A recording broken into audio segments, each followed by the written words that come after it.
আল্লাহ সুবহানাহু ওয়া তাআলা পবিত্র কোরআনুল কারীমের মধ্যে ডাক দিয়ে বলছেন, কুল ইন্নাল মাউতাল্লাযী তাফিরুনা মিনহু ফাইন্নাহু মুলাকীকুম।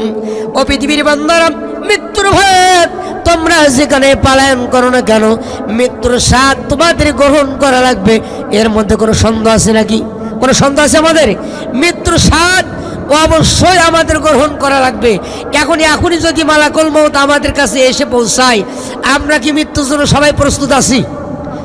সবাই হয়তো বা মুখে বলতেছি, কিন্তু সেই প্রস্তুতি আমাদের নাই। আসুন আমরা মৃত্যুর জন্য প্রস্তুতি গ্রহণ করি। একটা দৃষ্টান্ত দিয়ে আমি আলোচনার শেষের দিকে যাব। নবী করিম সাল্লাল্লাহু আলাইহি ওয়াসাল্লাম সাহাবাদের নিয়ে আলোচনা করেছিলেন। বনী ইসরাইল বংশে একজন ব্যক্তি মৃত্যুর পরে কবরের মধ্যে লাশ রাখা হলো। মুনকার নাকির যখন কবরের মধ্যে পৌঁছাইছেন, যে দেখে কবরের মধ্যে কোনো লাশ নেই, ডাইনে বামে চতুর্দিকে তাকায়, ওই কবরের মধ্যে কোনো লাশ নাই। উপরের দিকে তাকায় দেখে দুই ডানা বিশিষ্ট একটা পাখি অবস্থান করছে।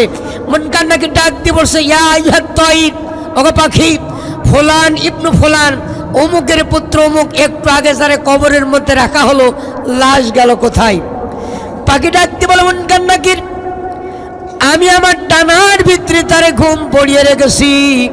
মুনকার নাকির ডাক দিয়ে বলে, পাখিরে, তার ঘুম থেকে জাগ্রত করে দিয়ে দাও, আমি আমার জিজ্ঞাসাবাদ শেষ করে চলে যাবো। It is the first duty, এটা আমার প্রথম দায়িত্ব কর্তব্য।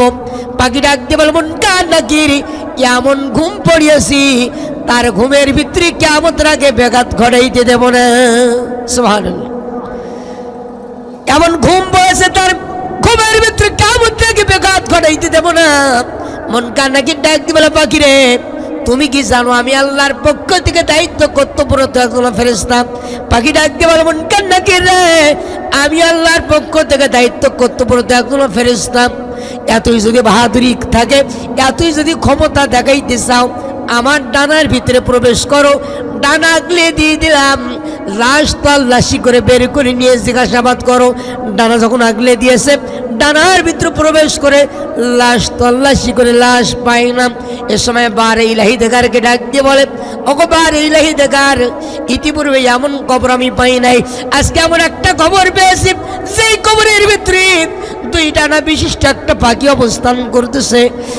আল্লাহ সুবহানাহু ওয়া তাআলা ডাক দিয়ে বলেন, মুনকার নাকির রে, প্রত্যেকটা কবরের ভিতরে নামবা, চুল চিরা হিসাব পূরণ করবা, এক বিন্দু পরিমাণ কবরে ছাড় দিবা না।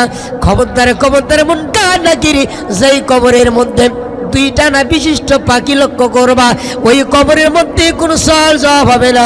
যে সমস্ত বান্দারা আমি আল্লাহ আমার নাজিলকৃত বিধান দিয়ে জীবন পরিচালনা করেছে, আর এই বিধানের উপরে জীবন অটুট থেকে দুনিয়া থেকে বিদায় হয়ে গেছে, আমি আল্লাহ ঘোষণা দিয়ে দিলাম, এই কবরের মধ্যে কোনো সওয়াল জবাব হবে না। একবার জোরে জোরে বলেন সুবহানাল্লাহ। আসুন আল্লাহ নাজিলকৃত কিতাব দিয়ে আমরা যেন জীবন পরিচালনা করতে পারি।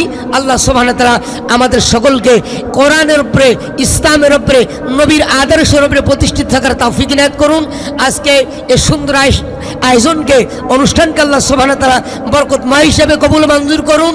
সকলের সুস্বাস্থ্য কামনা করছি, সকলের জন্য দোয়া করছি। ওয়া মা তৌফিকি ইল্লা বিল্লাহ। আসসালামু